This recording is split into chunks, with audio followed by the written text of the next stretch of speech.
کٹھیار کے مختلف علاقوں سے تشریف لائے ہوئے معزز سامعین، بزرگوں، نوجوان دوستوں، پردہ نشین ماؤں اور بہنوں اور پیارے بچوں، سب سے پہلے ہر قسم کی تعریف و توصیف، کبریائی اور بڑائی، پرشنسا، بزرگی صرف اور صرف اللہ رب العالمین کے لیے لائق اور زیبا ہے، جو ہم سب کا خالق ہے، جو ہم سب کا مالک ہے،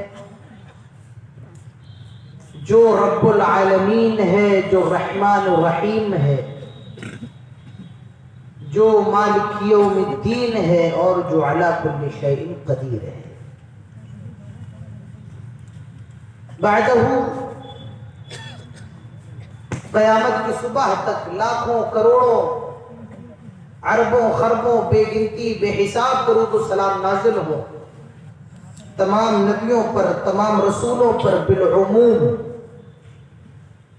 اور بالخصوص رحمت للعالمین، شفیع المؤمنین، سید الاولین والآخرین، جناب محمد رسول اللہ صلی اللہ علیہ وسلم پر اللہم صلی وسلم وبارک علیہ۔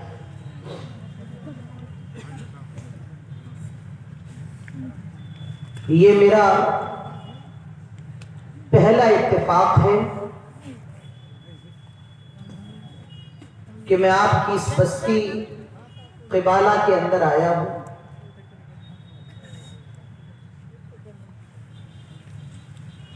وقت اچھا خاصا ہو گیا ہے، لہذا زیادہ لمبی چوڑی تمہید نہ باندھتے ہوئے اللہ تعالیٰ سے دعا کرتے ہیں کہ جو بھی باتیں ہونے والی ہیں اللہ تعالیٰ ہم سب کو ان تمام باتوں کو سننے کے ساتھ ساتھ عمل کرنے کی توفیق عطا فرمائے۔ آمین۔ آج میں جس موضوع پر آپ کے سامنے کچھ بولنا چاہتا ہوں وہ موضوع ہے سیرت رسول صلی اللہ علیہ وسلم، لیکن میں یہ نہیں سمجھ پا رہا ہوں کہ میں نبی کی سیرت کو آپ کے سامنے کیسے بیان کروں۔ جب سے اللہ کے نبی کا انتقال ہوا ہے تب سے لے کر اب تک نبی مکرم کی سیرت پر 5 لاکھ کتابوں سے بھی زیادہ کتابیں لکھی جا چکی ہیں۔ 5 لاکھ کتابوں سے زیادہ نبی کی سیرت پر کتابیں لکھی جا چکی ہیں، لیکن آپ اندازہ لگائیں جب 5 لاکھ کتابوں کے اندر بھی ہمارے پیارے نبی جناب محمد رسول اللہ صلی اللہ علیہ وسلم کی سیرت نہ آ سکی تو بھلا میں اس 1 گھنٹے اور 1.25 گھنٹے کے اندر نبی کی سیرت کو کیسے بیان کر سکتا ہوں۔ میں بس نبی کی سیرت کے ایک پہلو پر روشنی ڈالنا چاہتا ہوں، صرف ایک واقعہ آپ کے سامنے رکھنا چاہتا ہوں، اور اس پورے واقعے کے اندر صرف جو تقریر ہماری پوری چلے گی صرف ایک واقعے کے اوپر چلے گی، اور وہ واقعہ کیا ہے؟ وہ واقعہ بڑا عجیب واقعہ ہے، وہ قصہ بڑا عجیب قصہ ہے، اور اس قصے کا نام کیا ہے؟ معراج رسول صلی اللہ علیہ وسلم۔ ایک رات میں، اور رات نہیں بلکہ رات کے ایک تھوڑے سے حصے میں پیارے نبی خانہ کعبہ سے بیت المقدس جاتے ہیں، پھر بیت المقدس سے پہلے آسمان پر، دوسرے آسمان پر، تیسرے، چوتھے، 5ویں، 6ٹھے، 7ویں اور اس کے بعد پھر آپ جنت کو بھی دیکھتے ہیں، اللہ تعالیٰ آپ کو جہنم بھی دکھاتا ہے، اور پھر اسی رات میں پیارے نبی کو دنیا کے اندر لے آتے ہیں۔ یہ سیرت جو پورا سیرت رسول ہے اس میں سے بس ایک واقعہ میں آپ کے سامنے رکھوں گا، معراج رسول کہ نبی کو معراج کیسے ہوتا۔ اللہ تعالیٰ ارشاد فرماتا ہے، اور یہ آیت میں نے خطبہ مسنونہ کے اندر پڑھی، سبحان الذي اسرى بعبده ليلا من المسجد الحرام الى المسجد الاقصى الذي باركنا حوله لنريه من آياتنا۔ بڑی پاک ہے وہ ذات، بڑی مبارک ہے وہ ذات، بڑی پاک ہے جو اپنے بندے کو رات کے وقت لے گئی، اور کہاں سے؟ من المسجد الحرام، خانہ کعبہ سے، مسجد حرام سے۔ کہاں لے گئی؟ مسجد اقصی لے گئی، اور پھر اس سے بھی زیادہ آگے لے گئی۔ اور کیوں اللہ کے نبی کو معراج کرائی گئی؟ اللہ تعالیٰ فرماتا ہے لِنُرِيَهُ مِنْ آيَاتِنَا، تاکہ ہم اپنے نبی کو اپنی نشانیاں دکھائیں، ہم اپنے نبی کو اپنی نشانیوں سے آگاہ کروائیں، ہم بیت المقدس بھی دکھائیں، ہم پہلے آسمان کو بھی دکھائیں، دوسرے تیسرے چوتھے پانچویں چھٹے ساتویں جو آسمانوں کے اندر ہم ساری چیزیں دکھائیں۔ اسی لیے ہم نے محمد رسول اللہ صلی اللہ علیہ وسلم کو معراج کروائی ہے۔ اب ذرا یہ دیکھیے اللہ کے نبی کو معراج کیسے ہو رہی ہے۔ میرے پیارے بھائیوں قبالہ کے لوگوں، نبی اکرم کی معراج کو میں آپ کے سامنے رکھ رہا ہوں، آپ میری باتوں کو سنتے جائیے۔ آپ کو ایسا محسوس ہوگا کہ آپ کی نظروں کے سامنے ایک ویڈیو چل رہی ہو، آپ کی نظروں کے سامنے ایک ریکارڈنگ چل رہی ہو، آپ کی نظروں کے سامنے کوئی فلم چل رہی ہو۔ جیسے جیسے میں بتاتا جاؤں گا آپ محسوس کرتے رہیے۔ اللہ کے نبی ارشاد فرماتے میں مکے کے اندر تھا، میں مکے کے اندر تھا۔ اس سے ایک بات یہ بھی معلوم چلی کہ پیارے نبی جناب محمد رسول اللہ صلی اللہ علیہ وسلم کو جو معراج ہوئی ہے مکے کے اندر ہوئی ہے، مدینہ کے اندر نہیں ہوئی۔ آپ کو جو معراج ہوئی ہے وہ ہجرت سے پہلے ہوئی ہے، نہ کہ ہجرت کے بعد ہوئی ہے۔ اللہ کے نبی ارشاد فرماتے ہیں میں مکے کے اندر تھا، اور ایک روایت میں یہ بھی آتا ہے کہ اللہ کے نبی فرماتے ہیں میں ام ہانی کے گھر پہ تھا، میں لیٹا ہوا تھا، میں سویا ہوا تھا، میں آرام کر رہا تھا۔ دو فرشتے میرے پاس آتے ہیں اور وہ مجھے اٹھاتے ہیں، بیدار کرتے ہیں، آئے اللہ کے حبیب اٹھ جائیے، آئے اللہ کے نبی اٹھ جائیے، آج اللہ نے آپ کو بلایا ہے، آج اللہ تعالیٰ نے آپ کی دعوت کی ہے۔ اللہ کے نبی فرماتے ہیں وہ مجھے اٹھاتے ہیں، وہ مجھے نیند سے بیدار کرتے ہیں، اور اٹھانے کے بعد خانہ کعبہ کے اندر لے کر کے آ جاتے ہیں، حتیم میں مجھے لٹا دیتے ہیں، اور کچھ دیر میں خانہ کعبہ میں یعنی حتیم میں کچھ دیر آرام کرتا ہوں۔ پھر اللہ کے نبی فرماتے ہیں وہ میرے سینے کو پھاڑتے ہیں، میرا شق صدر کرتے ہیں، میرے سینے کو چیرتے ہیں، اور چیر کر کے میرے دل کو نکالتے ہیں۔ آسمان سے بڑی سی ایک تشتری لائی جاتی ہے، ایک پلیٹ لائی جاتی ہے، اور اس تشتری میں میرے دل کو رکھ دیتے ہیں، زمزم کے پانی سے دھوتے ہیں، خوب اچھے سے صاف کرتے ہیں، زمزم کے پانی سے میرے دل کو صاف کیا جاتا ہے، اور پھر میرے دل کو اسی جگہ پر رکھ دیتے ہیں اور میرے سینے کو بند کر دیتے ہیں۔ اللہ کے نبی ارشاد فرماتے ہیں میں یہ سارا منظر جو ہو رہا ہے یعنی سینے کو چیرا جا رہا ہے، دل کو نکالا جا رہا ہے، اور پھر دھویا جا رہا ہے، اللہ کے نبی فرماتے ہیں میں یہ پورا کا پورا منظر اپنی نگاہوں سے دیکھ رہا تھا، میں یہ پورا کا پورا منظر اپنی آنکھوں سے دیکھ رہا تھا۔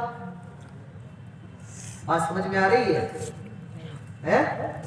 میں جو بول رہا ہوں سمجھ میں آ رہا نہیں آ رہا ہے؟ بتائیے آ رہا ہے؟ گرد پلانے سے کیا فائدہ؟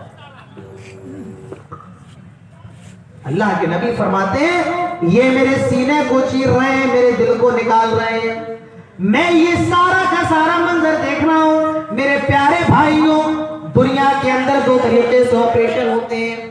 ایک طریقہ تو آپریشن کرنے کا یہ ہوتا ہے کہ آپ جس کو آپریشن کر رہے ہیں اسے ایسا انجیکشن دے دو کہ وہ بے ہوش ہو جائے، اور بے ہوش ہونے کے بعد آپ اس کو آپریشن کریں تو اس کو احساس بھی نہیں ہوتا ہے۔ ہاں یہ الگ بات ہے جب وہ ہوش میں آ جائے تو اس کو تکلیف ہوتی ہے، لیکن جب تک وہ بے ہوش رہے گا تب تک اس کو تکلیف نہیں ہو سکتی ہے۔ اور دوسرا آپریشن اب جو لیٹسٹ چل رہا ہے وہ یہ، جس کو آپریشن کیا جا رہا ہے اس کو سن کر دو، اس کے پورے جسم کو خاموش کر دو، وہ دیکھ بھی سکے گا، وہ سن بھی سکے گا، اور آپ اس کو آپریشن بھی کرتے رہیں گے مگر اس کو تکلیف نہیں ہوگی۔ میرے پیارے بھائیوں، یہ جو دو آپریشن ہیں جو آج میڈیکل سائنس کے اندر ہیں، یہ دونوں آپریشن بھی اگر کسی نے دیے تو اسلام نے دیے ہیں۔ یہ دونوں آپریشن اللہ نے کر کے بتائے ہیں۔ پہلا آپریشن یعنی بے ہوش کرنے کا آپریشن حضرت آدم کے ساتھ کیا گیا ہے۔ جنت میں اکیلے تنے تنائے، اچھا نہیں لگ رہا ہے، لیٹ جاتے ہیں، سو جاتے ہیں، اور جب سو کر بیدار ہوتے ہیں دیکھتے ہیں بغل میں حوا لیٹی ہوئی ہے، بغل میں ایک عورت لیٹی ہوئی ہے۔ اللہ نے ان کی پسلی سے اماں حوا کو بنایا اور حضرت آدم کو معلوم بھی نہ چلا۔ یہ آپریشن ہے، حضرت آدم کو آپریشن اللہ نے کیا ہے، اور یہ آپریشن بے ہوشی والا آپریشن تھا۔ اور دوسرا سن کر کے یہ جناب محمد رسول اللہ کے ساتھ کیا جا رہا ہے۔ اللہ کے نبی فرماتے ہیں وہ میرے سینے کو چیر رہے ہیں، میں اپنی نگاہوں سے دیکھ رہا ہوں، وہ میرے دل کو نکال رہے ہیں، یہ بھی میں اپنی نگاہوں سے دیکھ رہا ہوں، وہ میرے دل کو صاف کر رہے ہیں، یہ بھی دیکھ رہا ہوں۔ پھر وہ میرے سینے کو رکھ دیتے ہیں، میرے دل کو رکھ دیتے ہیں، اور میرے سینے کو بند کر دیتے ہیں۔ یہ آپریشن نبی کے ساتھ کیا جا رہا ہے۔ اب اللہ کے نبی فرماتے ہیں ثم اوتیت بِدَابَّةٍ أَبْيَضٍ يُقَالُ لَهُ الْبُرَّاقُ، ایک سواری بلائی جاتی ہے، ایک سواری کو لایا جاتا ہے، اور اس سواری کا نام کیا ہے؟ يُقَالُ لَهُ الْبُرَّاقُ، اسے براق کہا جاتا ہے۔ عربی کے اندر برق کے معنی بجلی کے ہوتا ہے، اور اسے براق اس لیے کہا جاتا ہے جہاں اس کی نگاہ پڑتی ہے وہی اس کا قدم بھی پڑتا ہے۔ اللہ کے نبی فرماتے ہیں فوق الحمار دون البغل، اس کا سائز ایسا ہے یہ گدھے سے تھوڑی اونچی ہے اور کھچر سے تھوڑی چھوٹی ہے، اس کا رنگ کیسا ہے؟ اللہ کے نبی فرماتے ہیں ابیض، یہ سفید کلر کی ہے۔ ثم اوتیت بدابۃ ابیض یقال له البراق فوق الحمار دون البغل، اللہ کے نبی فرماتے ہیں براق لائی جاتی ہے۔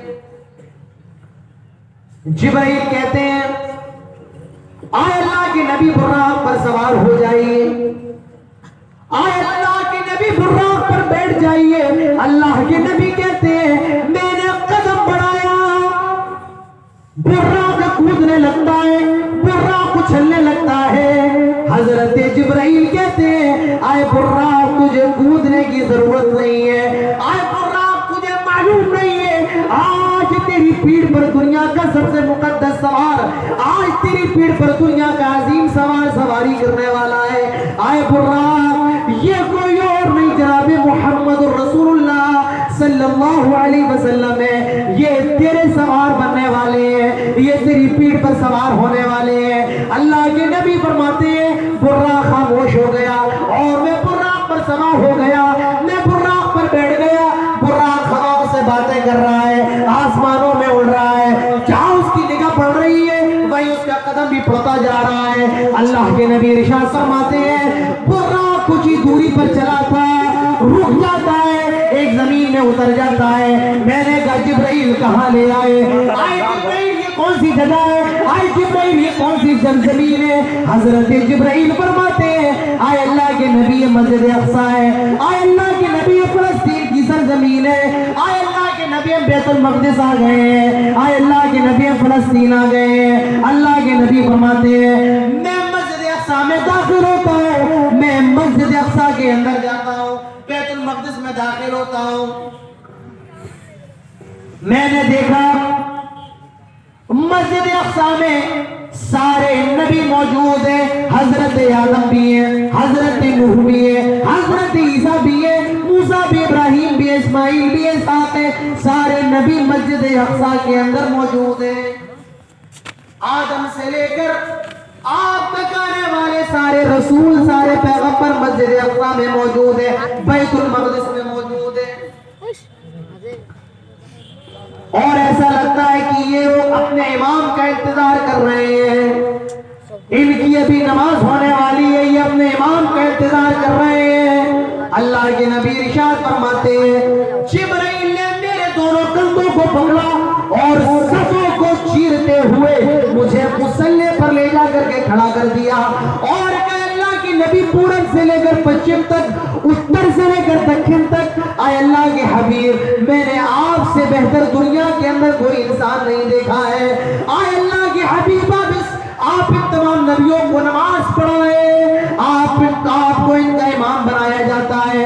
اللہ کے نبی فرماتے ہیں میں تمام نبیوں کو نماز پڑھاتا ہوں، آدم بھی میرے پیچھے نماز پڑھتے ہیں، نوح بھی میرے پیچھے نماز پڑھتے ہیں، ابراہیم خلیل اللہ بھی میرے پیچھے نماز پڑھتے ہیں، موسیٰ بھی میرے پیچھے نماز پڑھتے ہیں، آدم سے لے کر مجھ تک آنے والے سارے نبی میرے پیچھے نماز پڑھتے ہیں۔ تو ہمارے نبی امام الانبیاء ہیں، ہمارے نبی سید الانبیاء ہیں، ہمارے نبی تمام نبیوں کے امام ہیں، تمام نبیوں کے رسول ہیں۔ آپ نے آدم کو بھی نماز پڑھائی ہے، آپ نے نوح کو بھی نماز پڑھائی ہے، آپ کے پیچھے سارے نبیوں نے نماز پڑھی ہے۔ ہمارے نبی دنیا کے سب سے عظیم شخص ہیں، ہمارے نبی سید الاولین ہیں، سید الآخرین ہیں، ہمارے نبی خاتم النبیین ہیں، ہمارے نبی امام المرسلین ہیں۔ آپ سارے نبیوں کو بیت المقدس میں نماز پڑھا رہے ہیں۔ اللہ کے نبی فرماتے ہیں میں نے سارے نبیوں کو بیت المقدس کے اندر نماز پڑھائی۔ تو ہمارے نبی کون ہیں؟ امام اعظم ہیں۔ آپ سارے نبیوں کے امام ہیں، آپ امام اعظم ہیں۔ اللہ کے نبی فرماتے ہیں نماز پڑھائی، اب نماز پڑھا کر میں مسجد کے صحن میں آیا تو میرے سامنے 2 پیالے پیش کیے گئے، 2 برتن لائے گئے۔ کتنے برتن؟ آپ بھی بولیے تاکہ مجھے معلوم چلے، آپ کو سمجھ میں آ رہا ہے۔ 2 کتنے برتن لائے گئے؟ 2 برتن۔ اللہ کے نبی فرماتے ہیں 2 برتن پیش کیے گئے، ایک برتن کے اندر دودھ تھا اور ایک کے اندر شراب تھی، میرے سامنے بڑھائے گئے۔ آئے اللہ کے نبی یہ لیجئے نوش فرمائیے۔ اللہ کے نبی فرماتے اخترت اللبنا، میں نے دودھ کا پیالہ لیا اور میں دودھ پی گیا۔ حضرت جبرائیل فرماتے ہیں اخترت الفطرہ، اے اللہ کے نبی آپ نے فطرت کو پسند فرمایا ہے۔ اللہ کے نبی فرماتے ہیں اب میں نے نماز بھی پڑھا لی، دودھ بھی پی لیا، اب اللہ کے نبی کو آسمانوں پر لے جایا جا رہا ہے۔ میرے پیارے بھائیو ایک نقطہ اور یاد رکھیے، آئے قبلہ کے لوگوں، آئے کٹیہار کے لوگوں یاد رکھیے، اللہ کے نبی جو خانہ کعبہ سے بیت المقدس تک آئے ہیں، آپ براق کے ذریعے آئے ہیں، لیکن اب جو بیت المقدس سے آپ کو اوپر لے جایا جا رہا ہے، آسمانوں پر لے جایا جا رہا ہے، اب براق نہیں لے جا رہا ہے، لکھنے والوں نے لکھا ہے ایک آسمان سے ایک سیڑھی آتی ہے، اللہ کے نبی جبرائیل کے ساتھ اس پہ سوار ہو جاتے ہیں اور وہی سیڑھی آپ کو لے کر آسمانوں پر جاتی ہے۔ براق نہیں جا رہا ہے، براق کا کام صرف خانہ کعبہ سے بیت المقدس تھا، اب اللہ کے نبی کو آسمانوں پر لے جایا جا رہا ہے۔ اللہ کے نبی فرماتے ہیں میں پہلے آسمان میں جاتا ہوں، پہلے آسمان میں گیا، دیکھا باہر بہت بڑے بڑے گیٹ لگے ہوئے ہیں، پہلے آسمان میں دروازے لگے ہوئے ہیں۔ اللہ کے نبی فرماتے ہیں دروازے پہ دستک دی، اندر سے آواز آئی کون آیا ہے؟ جبرائیل فرماتے ہیں میں جبرائیل ہوں اور میرے ساتھ جناب محمد رسول اللہ صلی اللہ علیہ وسلم آئے ہیں، اللہ کے حکم پر اللہ نے بلایا ہے۔ اللہ کے نبی ارشاد فرماتے ہیں پہلے آسمان کا دروازہ میرے لیے کھول دیا جاتا ہے اور میں پہلے آسمان میں داخل ہوتا ہوں، میں پہلے آسمان میں جاتا ہوں۔ میں نے دیکھا ایک بزرگ پہلے آسمان میں بیٹھے ہوئے ہیں۔ جبرائیل فرماتے ہیں آئے اللہ کے نبی کو سلام کیجئے۔ اللہ کے نبی کہتے میں نے سلام کیا، السلام علیکم ورحمت اللہ، انہوں نے جواب دیا وعلیکم السلام ورحمت اللہ، مرحبا یا ابن صالح، مرحبا، آئے ایک بیٹے تیرا نام مبارک ہو، آئے ایک نبی خوشا عبدی تیرا نام مبارک ہو۔ اللہ کے نبی کہتے ہیں میں نے جبرائیل سے پوچھا اے جبرائیل یہ کون ہے ذرا ان کے بارے میں بتاؤ، اے جبرائیل یہ کون ہے ذرا ان کے بارے میں بتاؤ۔ حضرت جبرائیل فرماتے ہیں اے اللہ کے نبی کوئی اور نہیں، اے اللہ کے نبی کوئی اور نہیں، یہ آپ کے باپ، یہ ساری دنیا کے لوگوں کے باپ حضرت آدم علیہ السلام ہے۔ اللہ کے نبی کہتے ہیں پہلے آسمان پر میری ملاقات آدم علیہ السلام سے ہوئی، پہلے آسمان پر میں حضرت آدم علیہ السلام سے ملا، میں نے دیکھا کچھ لوگوں کی روح حضرت آدم کے دائیں طرف رکھی ہوئی تھی اور کچھ لوگوں کی روح حضرت آدم کے بائیں طرف رکھی ہوئی تھی۔ مسکرانے لگتے اور جب حضرت آدم بائیں طرف الٹی طرف دیکھتے تو رونے لگتے۔ آدم علیہ السلام کی آنکھوں میں آنسو آ جاتے، دائیں طرف دیکھتے تو ہنسنے لگتے اور بائیں طرف دیکھتے تو رونے لگتے۔ فرمایا جبرائیل کیا ماجرا ہے، کیا بات ہے، یہ دائیں طرف دیکھتے تو ہنسنے لگتے ہیں اور بائیں طرف دیکھتے ہیں تو رونے لگتے ہیں۔ اللہ کے نبی جبرائیل سے سوال کرتے ہیں، جبرائیل کہتے ہیں اے اللہ کے حبیب یہ جو لوگ دائیں طرف ہیں یہ سارے کے سارے جنتی ہیں۔ آدم جب اپنی جنتی اولاد کو دیکھتے ہیں تو ہنسنے لگتے ہیں، مسکرانے لگتے ہیں، اور یہ جو بائیں طرف ہے یہ سارے کے سارے جہنمی ہیں۔ اے اللہ کے رسول جب یہ اپنی جہنمی اولاد کو دیکھتے تو رونے لگتے ہیں، ان کی آنکھوں میں آنسو آ جاتے ہیں۔ اللہ کے نبی کہتے ہیں پہلے آسمان پر میں آدم سے ملا، دوسرے آسمان پر گیا، بڑے بڑے دروازے لگے ہوئے ہیں، دروازے پہ دستک دیتے ہیں، دوسرے آسمان کا بھی دروازہ کھل جاتا ہے اور وہاں میری ملاقات دو خالازاد بھائیوں سے ہوتی ہے، حضرت یحییٰ اور حضرت عیسیٰ سے ملاقات ہوتی ہے۔ انہوں نے بھی میرے استقبال کیا، مرحبا یا نبی صالح، مرحبا یا نبی صالح، آئے نیک نبی آپ کا آنا مبارک ہو، آئے نیک بھائی خوش آمدید، مرحبا آپ کا آنا مبارک ہو۔ اللہ کے نبی فرماتے ہیں میں دوسرے آسمان پر حضرت یحییٰ اور حضرت عیسیٰ سے ملا، اللہ کے نبی ارشاد فرماتے ہیں میں تیسرے آسمان پہ جاتا ہوں، تیسرے آسمان پر مجھے یوسف ملے، یوسف سے ملاقات ہوئی، انہوں نے بھی میرا استقبال کیا۔ اللہ کے نبی جب دنیا میں آ گئے تھے آپ اپنے صحابہ کو بتا رہے ہیں آئے میرے صحابہ میں تیسرے پر حضرت یوسف سے ملا، بڑے خوبصورت تھے، بڑے حسین تھے، بڑے بیوٹیفل تھے اور کتنے زیادہ خوبصورت تھے۔ اللہ کے نبی خود فرما دیتے ہیں قد اعطی شطر الحسن، ایسا لگتا ہے اللہ نے خوبصورتی کا آدھا حصہ دنیا میں بانٹ دیا ہو اور آدھا حصہ حضرت یوسف کو دے دیا ہو، اتنے خوبصورت حضرت یوسف علیہ السلام، حضرت یوسف بڑے خوبصورت۔ اللہ کے نبی فرماتے ہیں قد اعطی شطر الحسن، ایسا لگتا ہے اللہ نے آدھی خوبصورتی دنیا کے اندر بانٹ دی ہو اور آدھی خوبصورتی حضرت یوسف کو دی۔ لیکن ہمارے پیارے نبی جناب محمد رسول اللہ صلی اللہ علیہ وسلم بھی اس کا مطلب یہ نہیں ہے کہ اللہ کے نبی خوبصورت نہیں تھے، حضرت یوسف حسین تھے اور ہمارے نبی جمیل تھے۔ یوسف کے اندر حسن تھا، ہمارے نبی کے اندر جمال تھا۔ تو صرف حسن ہونا کافی نہیں ہے بھائی، ایک آدمی بڑا خوبصورت ہے، اس کا چہرہ بڑا اچھا ہے، لیکن کیا ہے اس کا قد ناٹا ہے۔ تو ایسا آدمی حسین تو ہو سکتا ہے پر جمال اس کے اندر نہیں۔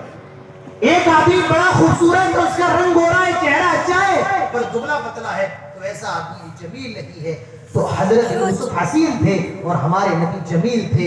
آپ کے ہاتھ، آپ کا چہرہ، آپ کا سینہ، آپ کے پیر، آپ کے ہاتھ کے ناخون اور آپ کے گردن، آپ کے پیر، آپ کا چلنا، آپ کا اٹھنا، آپ کا بیٹھنا، یہ سارا نبی اکرم کے حسن کے اندر داخل ہے۔ حضرت حسان بن ثابت فرماتے ہیں اے اللہ کے نبی آپ کی خوبصورتی کا تو یہ حال ہے کہ آپ سے